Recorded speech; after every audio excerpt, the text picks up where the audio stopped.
Hello and welcome to 10,000 Stitches podcast, a podcast all about the joys of small scale knitting. My name is Andy and yeah, it's been 2 weeks since I recorded a proper episode, so it always feels a little weird sitting down to record, but I think it's going to be a good one. I have lots of knitting stuff to show you guys and I have lots of other stuff to talk about, so I think it's going to be good. I am currently recording on Sunday, July 16th, and this episode should go up on Tuesday, July 18th. Like I said, my name is Andy. If you wanted to find me anywhere on the interwebs, there's not a lot of places to find me. I am on Twitter and Ravelry as Purlbug, Purlbug. We have I have my blog at thepurlbug.com, and we have the 10,000 Stitches podcast group on Ravelry. I also have an Etsy shop, which I cannot for the life of me remember the URL of. I'll pop it down along the bottom here, but as of when I'm recording, there's nothing in there, so yeah. But we'll talk more about that later. But otherwise, we're going to follow kind of the normal format. We'll talk about finished objects, works in progress, what's coming up next. I have some dyeing to show you guys. We'll talk about knit-along stuff, question of the week, and then chit-chat. So yeah, pretty normal week. But I feel like I have a lot of knitting to show you guys. So let's jump into that.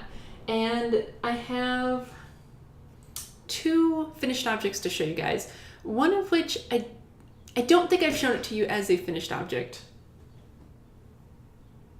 The door moved. Sorry. I don't think I've shown it to you as a finished object before, but I think I have shown it to you guys as a work in progress. But if I showed it when it was finished, I apologize for that. But anyway, so the first thing I have to show you guys is the final product of my Scrappy bias shawl that I was making. I showed this off, and this was basically just it's just a very basic bias shawl.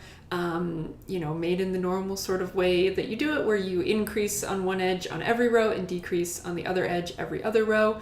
And just using up a bunch of little, 2 to 10 gram balls of yarn that I had left over from other projects, just to kind of get them used up without feeling super wasteful by just throwing them away. So this is the final shawl. So I think when I showed it to you guys last time, I want to say that I was at this orange stripe last time. So I didn't add a ton more, just a couple more rows, and then I decided that I was done with it. I think I had said that I was going to go until I had 200 stitches and then bind off, and I think I bound off earlier than that, but I don't remember exactly how many stitches I had.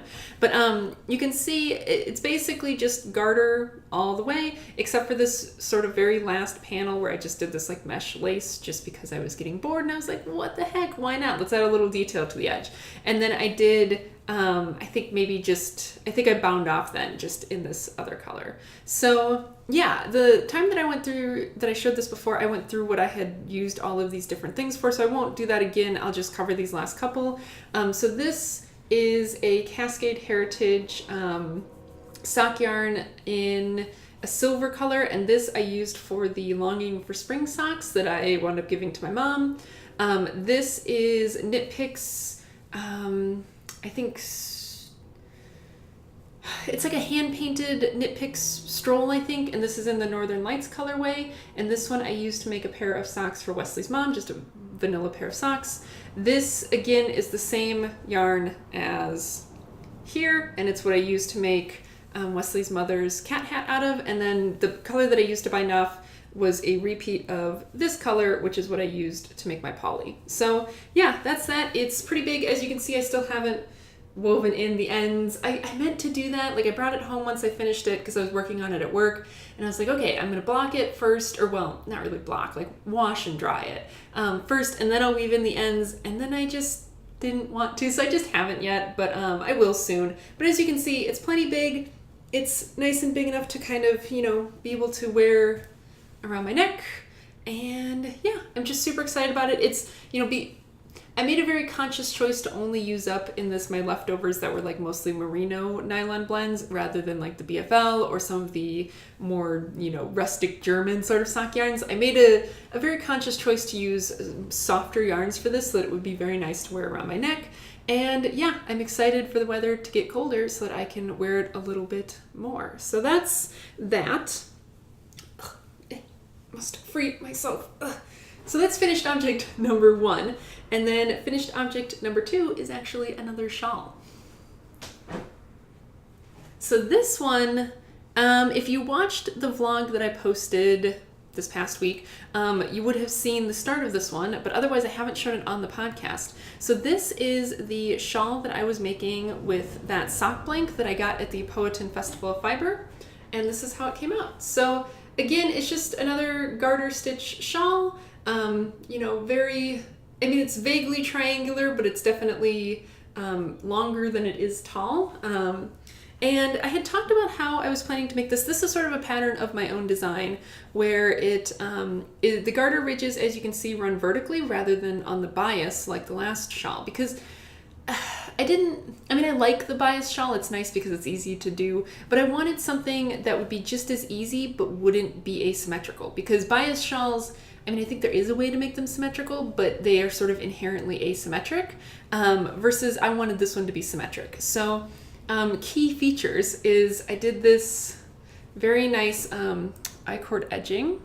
So you can see this I-cord edging along the top straight edge, and then along the other edge I did this sort of yarn over eyelet border that runs the entire length of the shawl. So it forms both. It goes on both sides. It forms the increases on the increase side, and then it continues on the decrease side as well. So basically the way that I did this was I just cast on a couple stitches and then started doing this 4-row increase repeat.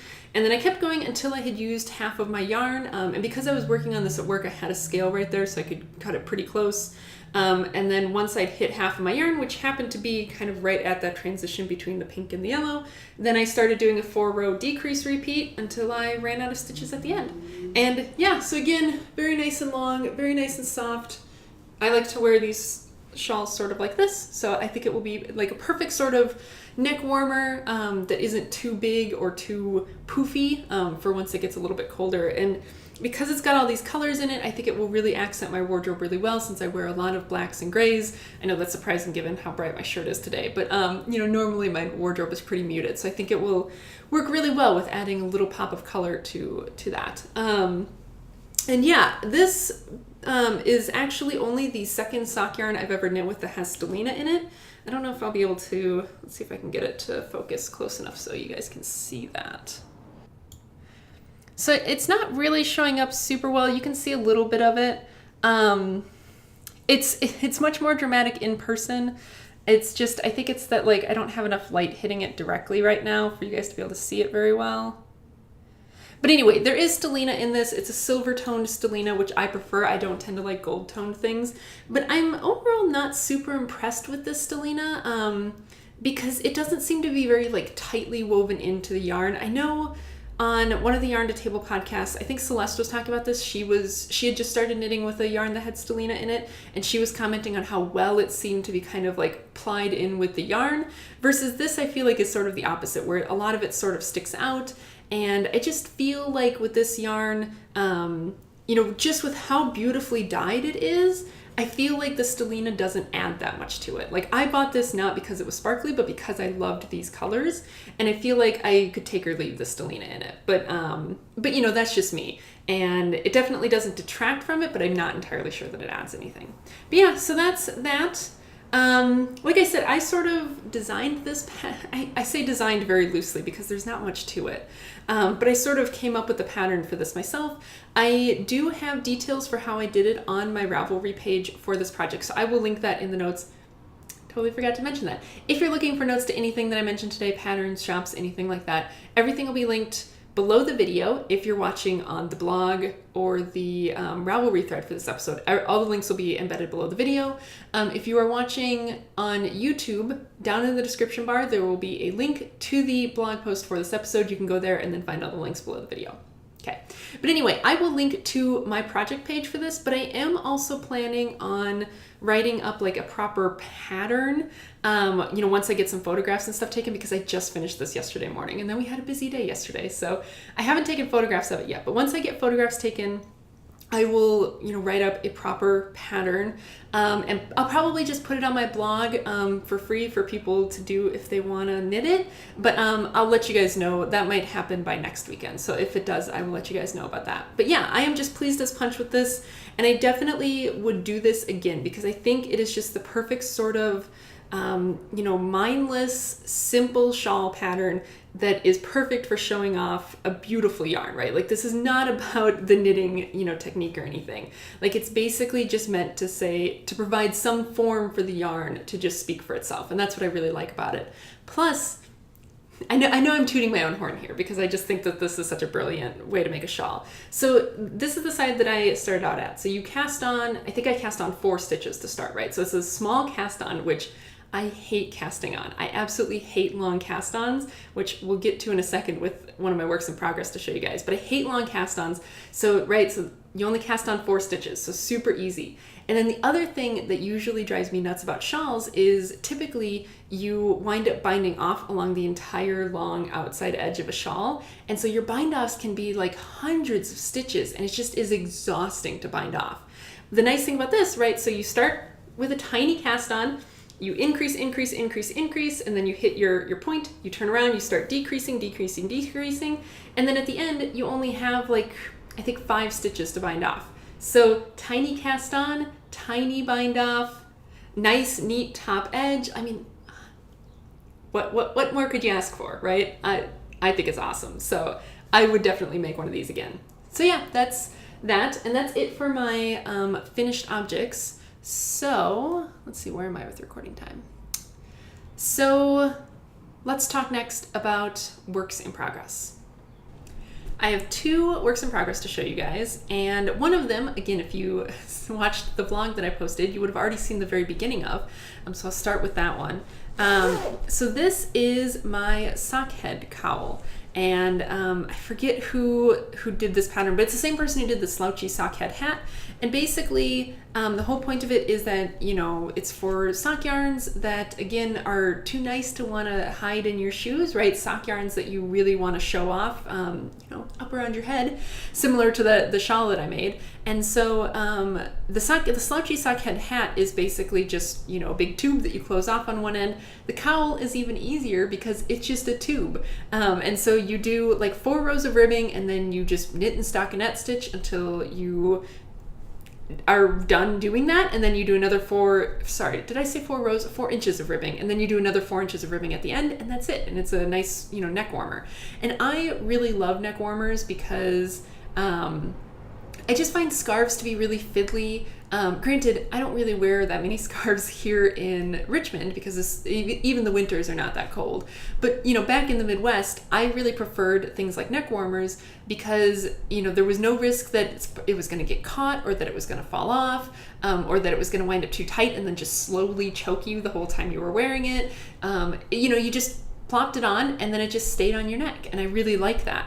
So yeah, I downloaded the sockhead cowl pattern. I picked up some needles because it needs a US 2.5, which is a 3mm needle. Oh, I totally forgot to mention, both of those shawls that I showed for my finished objects were both knit using US 4s, which I believe is a 3.5mm needle. Okay, so this uses a US 2.5, which is a 3mm needle, and I didn't have the proper size. I have one of these that's a very long one that I could have magic looped, but I didn't want a magic loop, because part of the beauty of this is that it's just brainless knitting around and around and around. So I went and picked up a 16-inch circular, and you would have seen me casting on in my vlog from last weekend. And that's what I meant by long cast-ons. You have to cast on a lot of stitches for that. So that was exhausting. But, once you're done, then it's just, like I said, it's just brainless around and around and around knitting until you have to do the long bind off. But I'm not there yet. So the yarn that I'm knitting this with is Holiday Yarns on their, I believe it's Flock Sock. I think it's Flock Sock in the colorway, or no, is it Victory Sock? I don't remember. In the colorway Vikings Win. And this was generously gifted to me by a viewer a very long time ago. And I had started making Wesley a hat with it, and then he decided that the colors were just a little too loud for him, so I'd fronked that, and it's just been hanging out, and so now I'm making it into a sockhead cowl. So this is what the yarn itself looks like. So it's got this really, you know, great cream base, and then the golds and sort of that indigo blue violet color, which are the colors of the Minnesota Vikings, hence the name. They're my home team. So yeah, this is where I am so far on it. As you can see, I have the bottom ribbing done, and I'm well into the tube part, and I actually think I'm maybe about 10 rows away from starting the ribbing again. The pattern suggests that you weigh your yarn before and after doing the bottom ribbing, and then you knit the tube until you have the amount left that you used for the bottom ribbing. And I'm sorry, there's a little gnat flying around, so I think I just saw it fly in front of the camera. So you guys might have seen that. There's just a little gnat in here. And then you do it by weight, but I didn't want to do it by weight because I don't have a scale here at home. So I figured out how many grams I was using per row, and then calculated how many rows to do. So I figured, so this bottom part for me is 35 rows of ribbing. I figured I will do 80 rows of stockinette and then another 35 rows of ribbing up at the top. So I think I'm about 10 rows away from starting the top ribbing. But yeah, I'm really loving this. I really love doing it on the 16-inch circular because then it really is just going around and around and around, and you don't have to think about it. And yeah, and I think it will be a really nice, great squishy neck warmer. And this is going to be a gift for someone I know back in Minnesota. So yeah, super excited about this one, and I'm already planning the next one, which we'll talk about when we get to what's coming up next. But yeah, I am really loving this pattern. I highly recommend it. If you're looking for something sort of brainless to knit, I highly recommend. And I know that the US 2.5 needles are kind of a strange needle size. I found this one at one of my local knitting stores, local yarn stores, and I was kind of surprised to find it there because I thought it was kind of a strange size. But I definitely think you could either size up or size down a needle with no problem on this, right? Like if you sized up a needle to a 3, I think it'd be fine. Even if you sized down to a 2, I think it'd be fine. Like it's stretchy enough and big enough that I think you'd be fine either way. So yeah, that's work in progress number 1. And then my other work in progress, I just realized I don't have any socks going right now. This is really weird for me. I think I'm just kind of taking a break from socks, right? Like sometimes you just lose your mojo for knitting a certain thing, and I think right now I'm just taking a break from socks. Although I am planning on making some socks again soon, but I don't... We'll talk about that when we get to it. Something fell over. Ugh.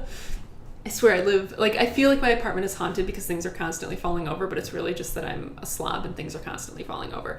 Anyway, let's talk about my second work in progress right now. So this I just started this morning, so I don't have a ton to show you guys. But last time I recorded, I talked about the fact that I had fallen completely in love with the Viajante by Martina Bem. And it's this, if you're not familiar with what it is, it's basically this big giant tube of yarn. And so the way that it's knit is it's knit in a tube, but you do the increases and decreases so that it winds up coming out sort of like a bias shawl shape, right? So by the end of it, you have this big thing that's sort of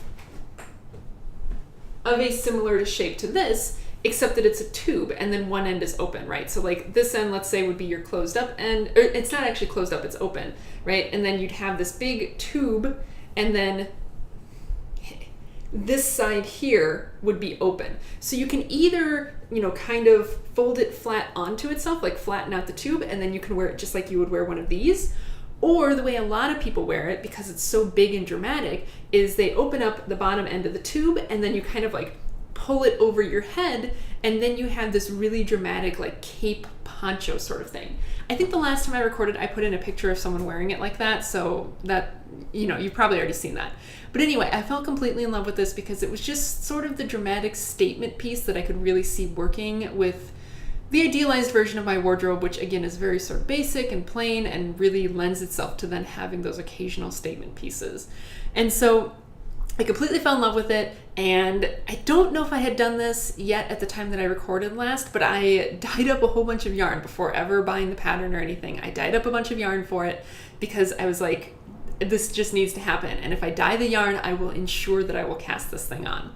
So I did that. So this is the yarn that I'm working with. I dyed 3 skeins of this yarn to be as identical as hand-dyed yarn can be. I used the same recipe for all 3. So this is what the yarn looks like here. And it is not this blue in real life. If I back it up, will it show up better? No. Is it because I'm on camera right now? I don't know. I'll try and take a picture of this once I get done recording, and maybe I'll put in that picture here and try and capture what the colors actually look like. But it is a very deep blue indigo color, but there's some pops of like darker purple in there, and there's, of course, subtle variations. So I will try and get a picture of this so you guys can get a better gauge of what it looks like. But like I said, I dyed up 3 skeins of this in fingering weight. The pattern calls for a lace weight. I'm not going to use lace weight because I don't have lace weight, but I think fingering weight will be fine. So yeah, and then I just kind of let it sit. Like, I dyed this up quite a while ago, and then I just kind of let it sit because I wanted to finish, some of the other projects that I was working on, and I knew that it needed size 4 needles, and up until I finished that sock blank shawl that I showed you guys, I finished that yesterday, my size 4s were being taken up. So now that they were freed up, I figured, okay, time to buy the pattern, let's get it cast on. So I did that this morning, and this is where I am so far. So the top part is actually not knit using a size 4. There's a top garter stitch part, and then the rest of it is knit in a size 4. So this is using a different size, but this is what I have so far. It sort of starts out life as sort of a basic triangle shawl, just knit in garter stitch.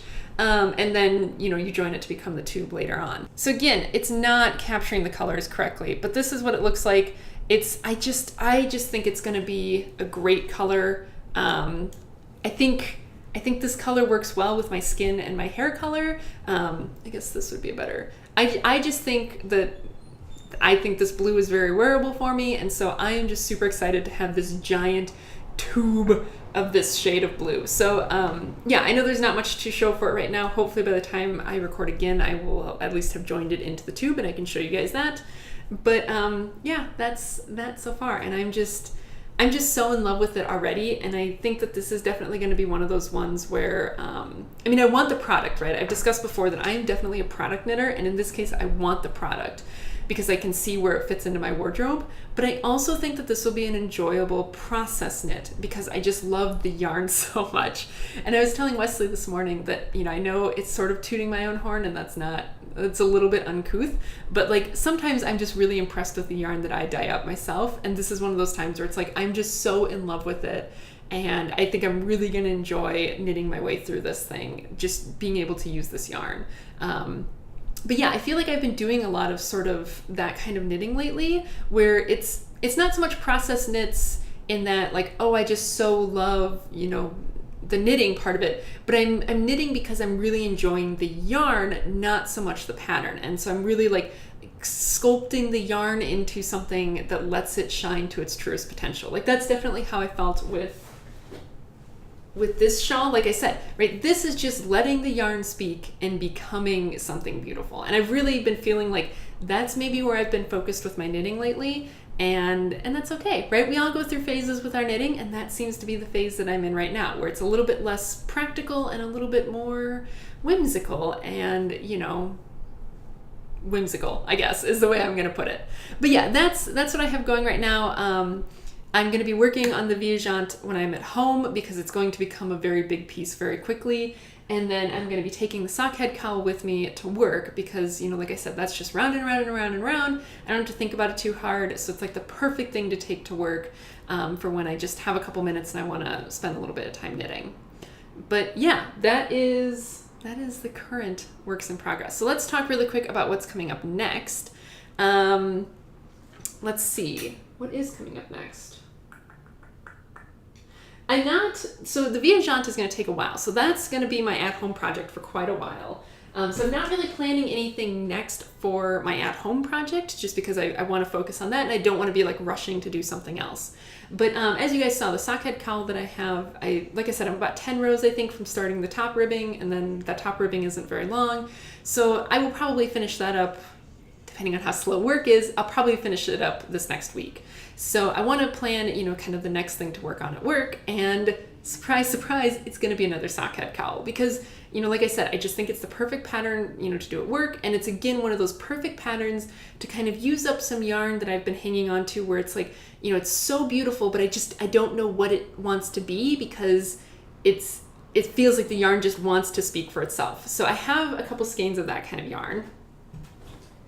And one of them is a skein that I dyed up a while ago, and this was part of me experimenting with dyeing in the oven. And so you guys have seen this before, but this is a skein of yarn that I dyed up in the oven, and it's just crazy colors, just all kinds of colors. And I called this one Easter Egg Hunt. And so, you know, it's just so colorful and so bright. And I was like, I don't know what this yarn wants to be, right? Because it's so busy that it kind of needs to be something plain where it can just, you know, the yarn itself can just shine. And so I think the sockhead cowl will be perfect for that. You know, it will let me just really enjoy the colors of the yarn and seeing kind of how it knits up. And I think this is going to be a gift again for someone, you know, back in the Midwest, a Christmas gift. And I kind of know who it is, but I don't want to say who it is. But so this will be a nice thing that I can knit up for someone for Christmas that I think will be really fun and functional at the same time. So yeah, that's what's kind of coming up next there. And like I said, beyond that, I'm trying not to plan too hard because I'm trying to really just enjoy the things that I'm working on now. But yeah, so that's what's coming up next. And let's talk now about some dyeing that I've been doing. Before I get too far into talking about the stuff that I've been dyeing up lately, I really want to thank anyone who's currently watching who bought yarn from my Etsy shop. I had been afraid that nothing was going to sell. I actually was, you know, talking to Wesley because he did all the photography and stuff for me. And I was like, you think anyone will even buy anything? And then it all sold out within like 12 hours or so. So thank you so much for everyone who purchased yarn from me.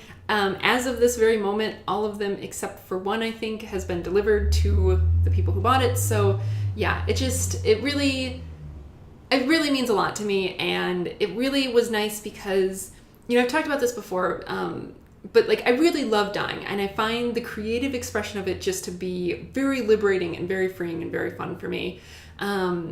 And especially like when I'm frustrated with work, you know, kind of like I am right now where there's just not a lot to do, being able to come home and create something really helps with that. And so, and you know, I've talked before, like I'm not trying to sell yarn to like make it my job, right? Like I like having a regular job and health insurance and all of that stuff. So this is mostly just a way to sort of recover the costs that I put into it.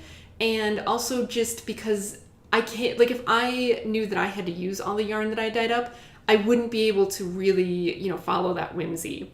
And so it's mostly just, you know, selling it as a way to recover the costs and keep my apartment from overflowing with yarn. So it's really nice to know that, like, you know, you guys support me being able to do that, but I won't keep gushing about it. So I want to show you guys some stuff that I've been working on. And one of these is sort of a bigger project, because I have a really big project that I want to talk about after I show you guys sort of the preparatory project that I've been doing. But so we'll start small. I have some single skeins that I've dyed up that I want to show you guys. So this one is one that I did, I don't know, a couple nights ago. And it's this, oh gosh, it is just not showing up well on camera. But it's sort of this very light purple base with these darker purple speckles and then occasional blue speckles in there too. Hopefully I can get a picture of this so it'll show up the proper color. But yeah, so there's little blue speckles. And this one is just sort of, I don't know, fun. It's very girly, I feel like.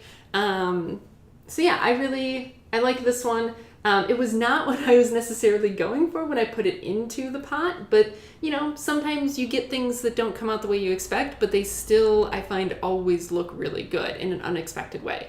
So that's that one. And this one I am calling Bad Influence. There's a story behind that. So I don't remember if I've ever told this story before on here, but when I was a freshman in college, I was very I wasn't super rebellious because I've never been super rebellious, but I was rebellious in the way that 18, 19-year-olds are.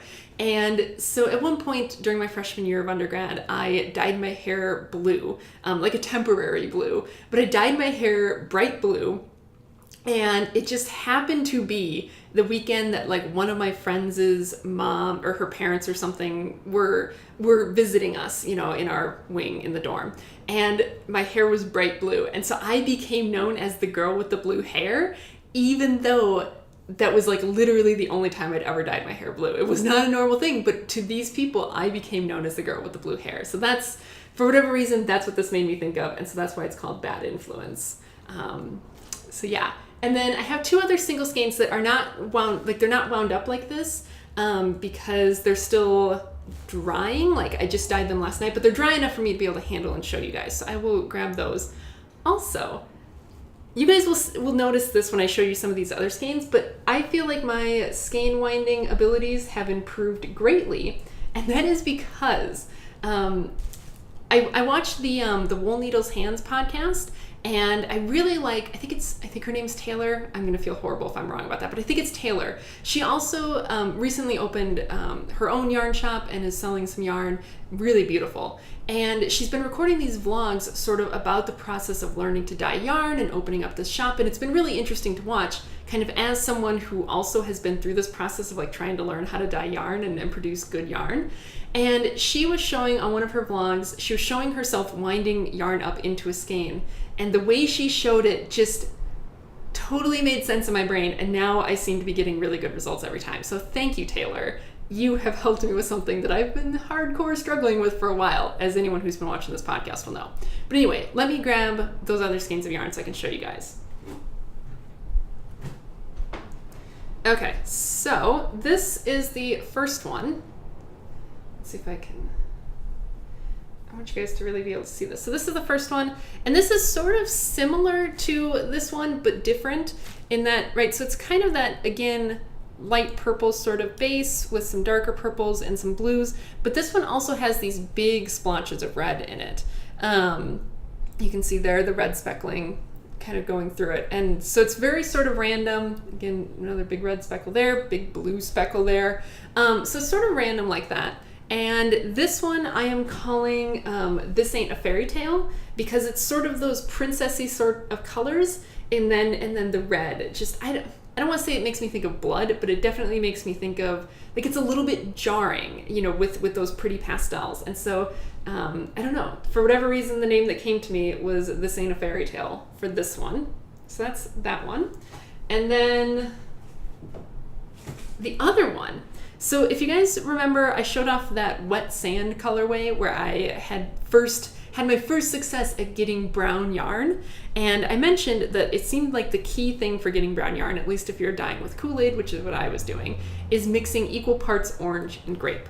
And the wet sand came out a little bit pale because I didn't have I think I only had 1 packet of each, so it came out sort of this pale tan color, which was beautiful. So last night I decided to try this again, but with more color. And so this was 3 packets each of orange and grape. And I got this really beautiful chestnut brown. And again, you know, it's a semi-solid, as these things tend to be. But there we go. I really think that it came out looking really, really well. And I'm just super duper pleased with this one. So yeah, that's that. And I haven't quite come up with a name for this one yet. My guess is that I'll probably call it something like mahogany or something like that. Just, you know, something wood inspired, because to me it just kind of looks wood-like, I guess. But yeah, so that's that. So those are the single skeins that I've been working on. I'm gonna go hang this back up. And then, stuff on the floor.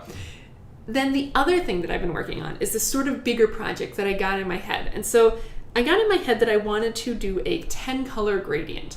And, you know, just a very subtle step-by-step 10 color gradient. And I'll explain in a couple minutes why I wanted to do this. But I'll show you guys the gradient first, and then I'll talk about the future plans for this. But so this gradient was going to be going from basically blue to yellow, so through shades of green. And so these are the 2 end colors of the gradient, right? So this is the blue end and this is the yellow end of this gradient. And so you can see these 2 colors are very different from each other. And then there's 8 steps in between them to get from one to the other.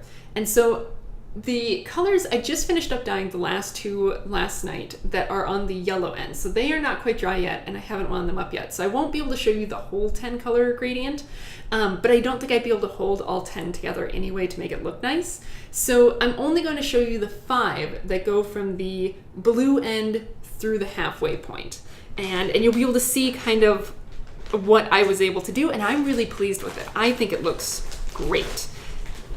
If I can get things out of the bag. I've been kind of storing them in this bag because, you know, I did them all on these individual 50 gram skeins, and so I have now 10 of these that I have to deal with and, you know, wrangle. But so this, let's see if I can get this held up properly.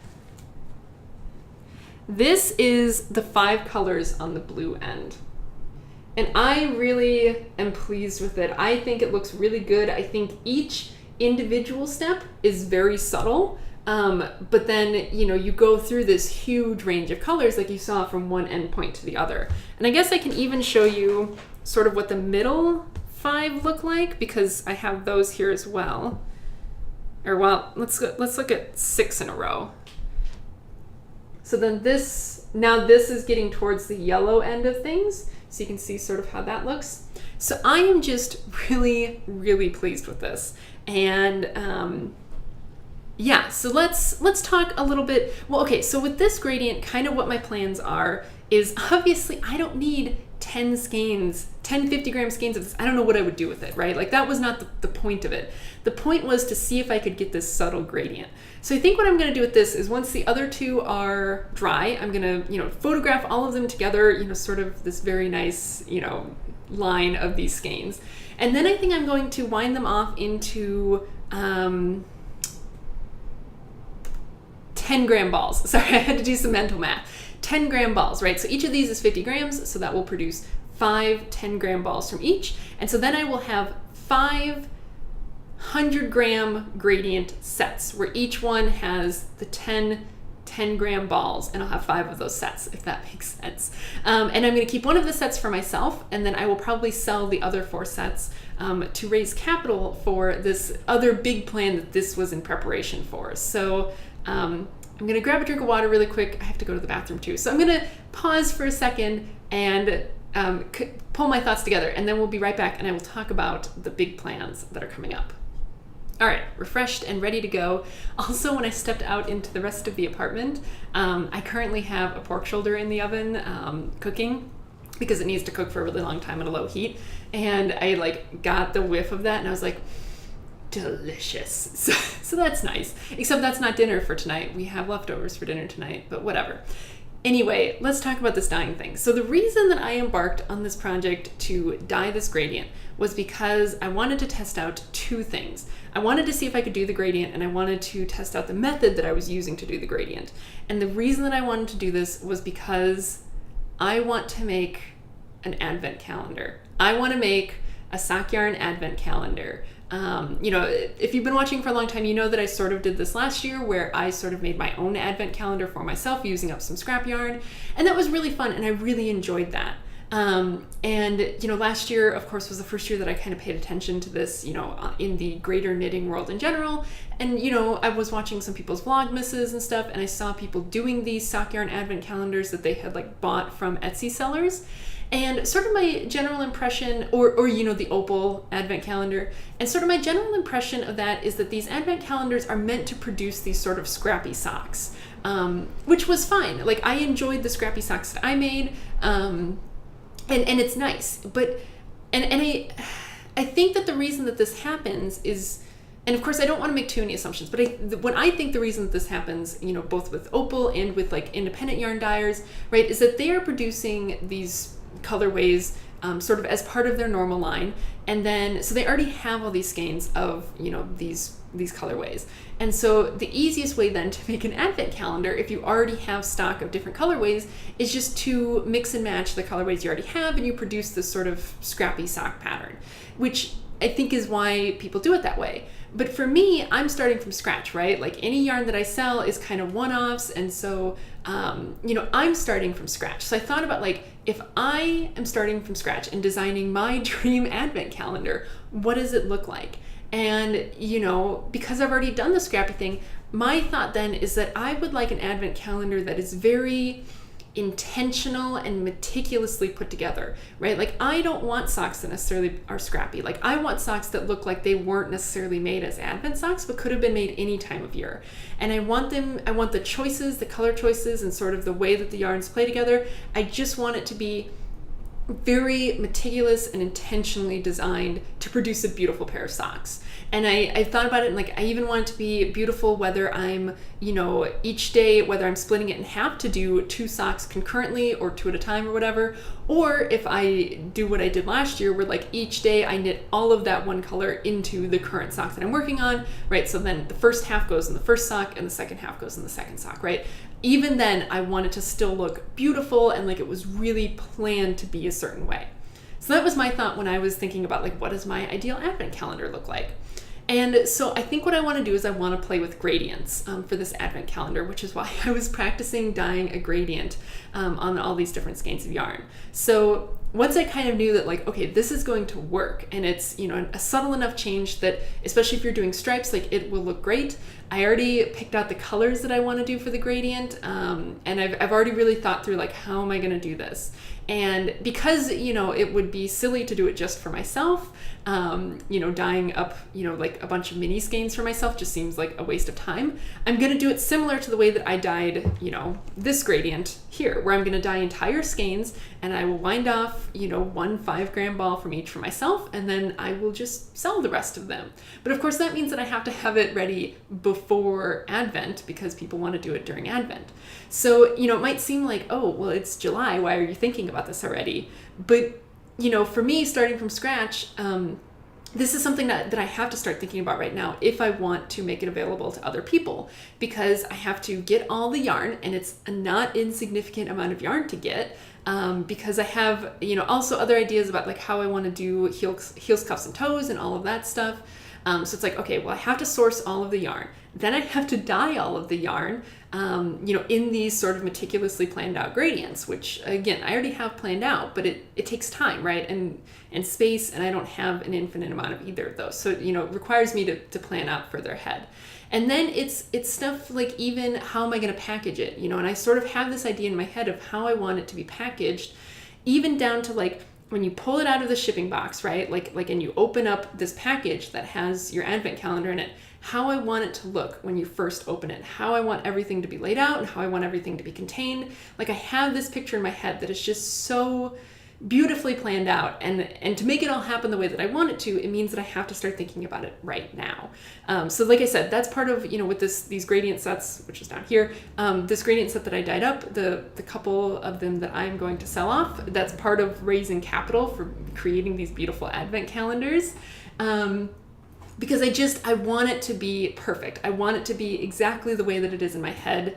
And I think other people will appreciate that. I think if I do it right, I think that there will be a group of people who will appreciate this. Like I know some people really enjoy the Scrappy, you know, socks and all of that, but I think that there is another subset of people who maybe would like to do the Advent socks, but don't like the Scrappy aesthetic and would appreciate a more planned out aesthetic for their socks. Hopefully. But anyway, so that's my plans. If that's something that you'd be interested in, let me know. But yeah, that's the plan for dyeing in the future. So I don't know if I want to keep it secret as I'm doing it or show you guys as I go along. Again, let me know about that. Like if it would be something you think you would purchase, would you want it to be a surprise or would you want to see what it's going to look like ahead of time? Like I said, I already have the gradients and all the colors picked out in my head. So like I know what they're going to look like.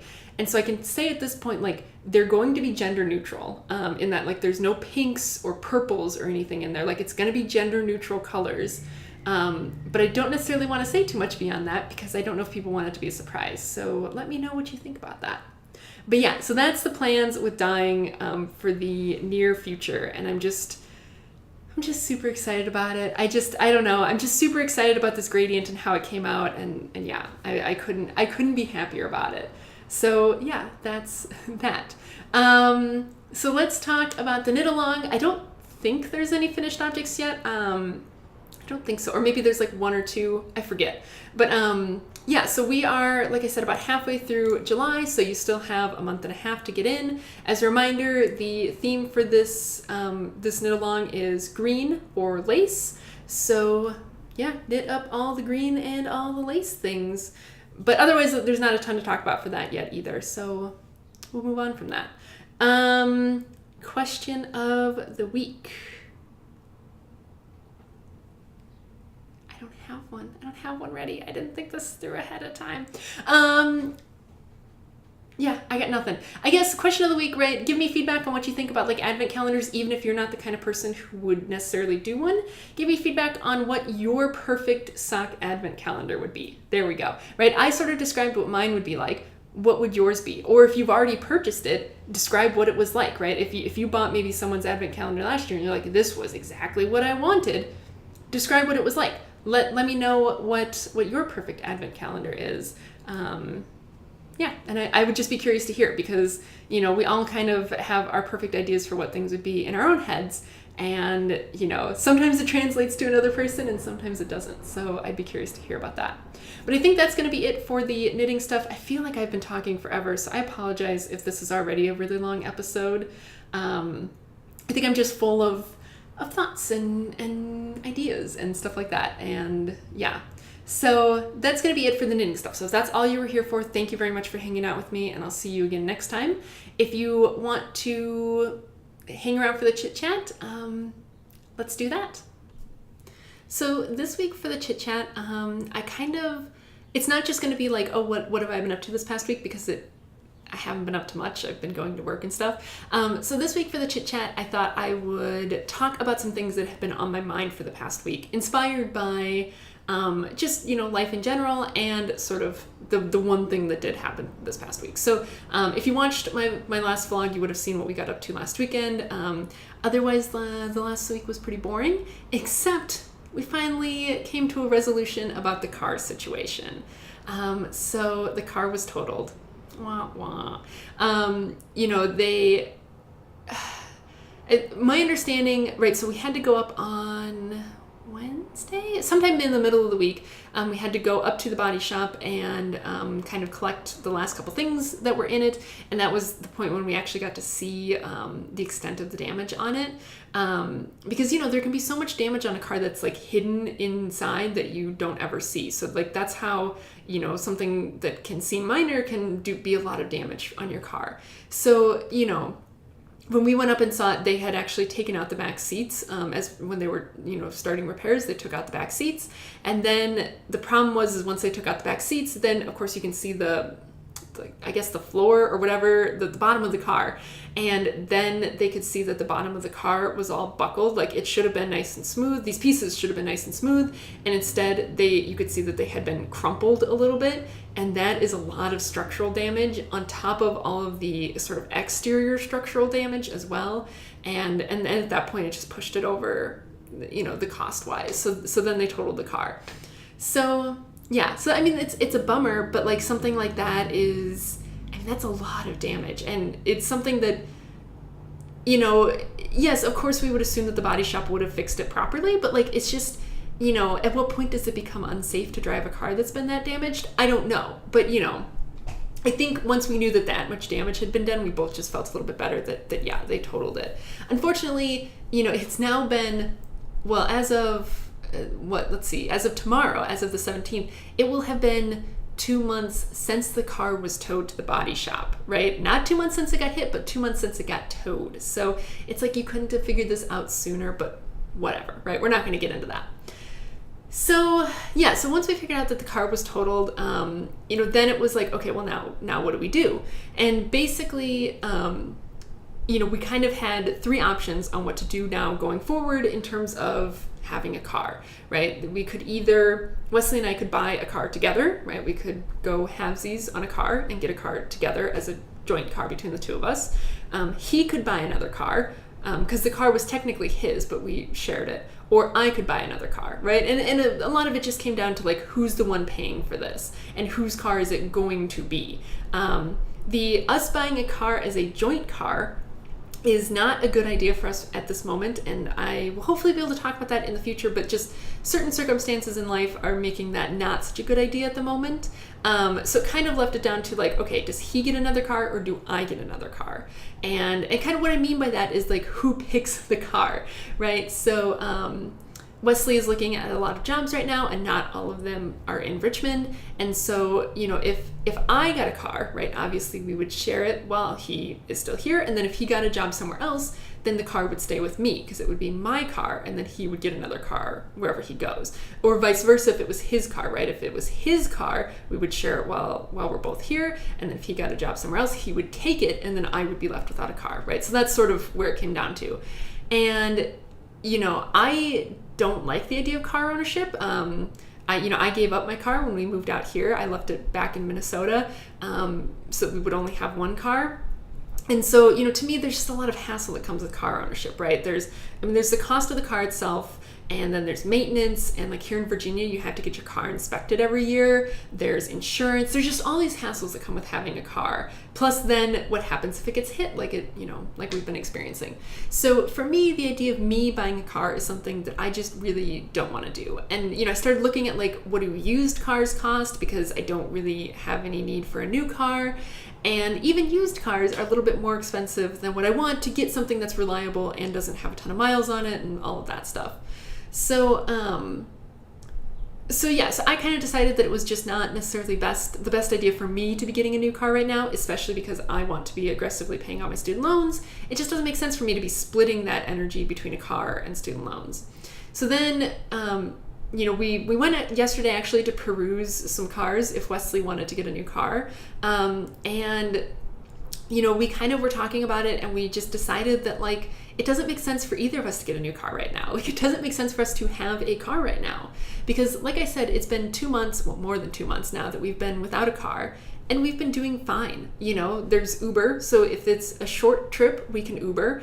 We did that the other night to get up to the Science Museum, which is a mile or so away, further than we wanted to walk with how hot it was, but not necessarily far enough to necessitate like renting a car or something, right? So Uber is an option. Yesterday we actually took the bus up to Target, the nearest Target, for the first time, which wasn't that bad. And it's like $3 per person round trip, right? So that's, again, pretty cheap, cheaper than Ubering up there. So, that is good to know that we can do that. Or we can rent a car, right? We've rented a car multiple times, and because I get a really good rate through my work, again, it's not that expensive, and it provides us with a car for those times when we want to go out to Busch Gardens or something like that. When we just need a car for like a day or two, that's another really good option. So, so that sort of leads into the second thing I wanted to talk about, which is sort of like living the life you're in at this moment, right? And this is something I struggle with a lot, and sort of, thinking about these cars brings it into the forefront. But like, we all have this sort of life, the life that we're in, and then this sort of like idealized version of the life that we're in, and sometimes those things don't match. And I'm not saying that you shouldn't be trying to better the life that you're in. I'm not saying that you shouldn't be saying, I would like to improve my situation, because of course you should, right? Like, you should always be trying to improve things. But sometimes you kind of have to accept that the life that you're in is fine and that you don't need to better it. And so, case in point, we're very fortunate in that, like, we don't need a car every day, right? I don't need to drive to work, and Wesley, right now doesn't need to drive anywhere during the day.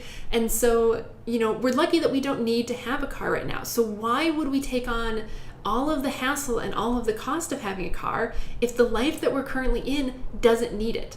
And it's not as if cars are going anywhere, right? At any time we could go get another one. So why do it now, right? Why not use the money and the energy towards something else that would be better served by doing that now, and wait on the car, right? So that's sort of what we've decided to do.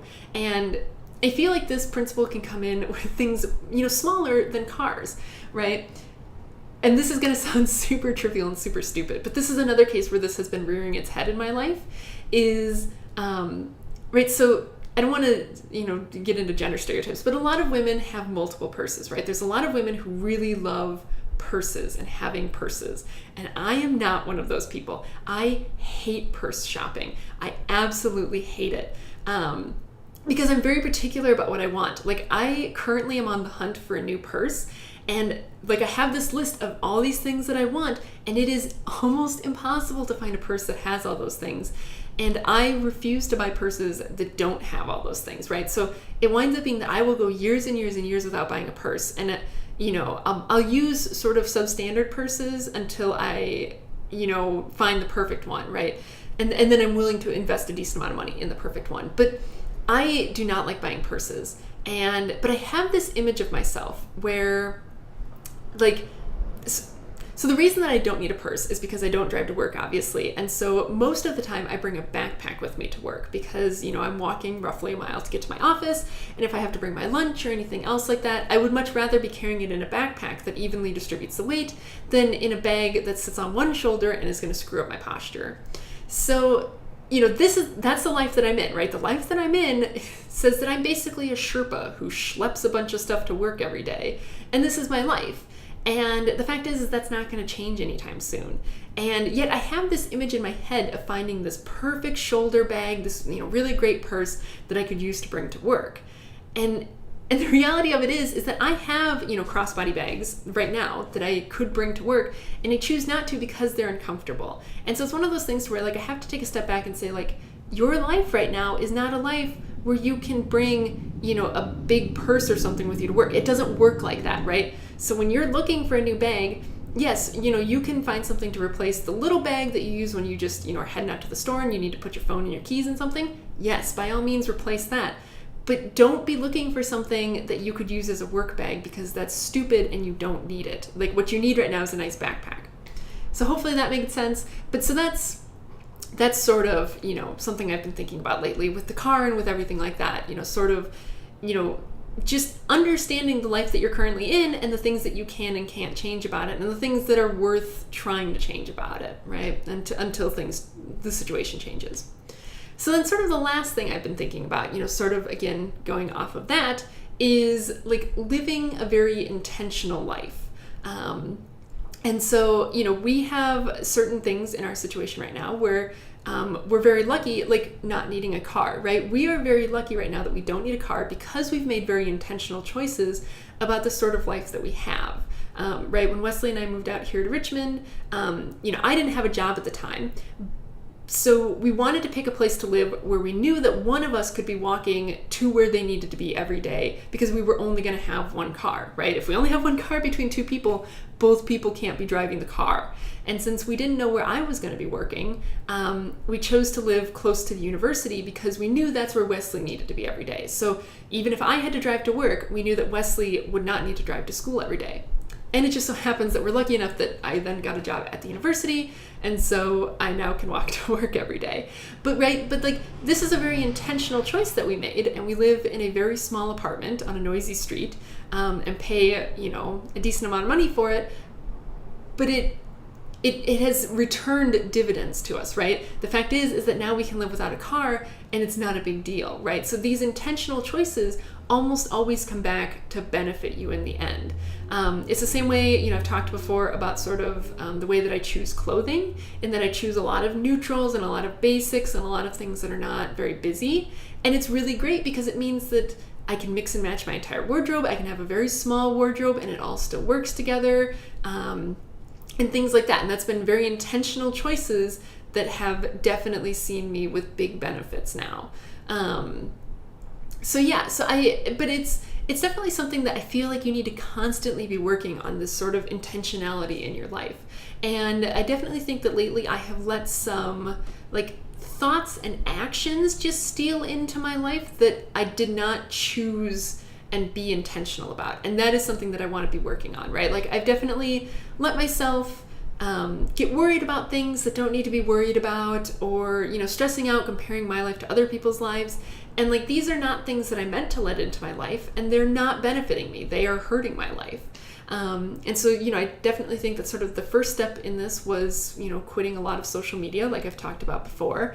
And I think another step is just sort of being more aware of what I'm thinking of and being more intentional about like when, maybe self-destructive thoughts come in, or when, thoughts that I know are not logical to be having come in, like just quashing them rather than, really sitting with them.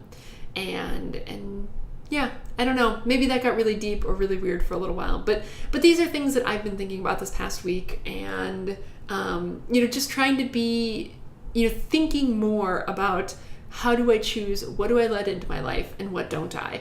And, what life do I want within the confines of the life that I have, and things like that. So yeah, let me know if any of you guys, if that rings a bell with anyone, let me know.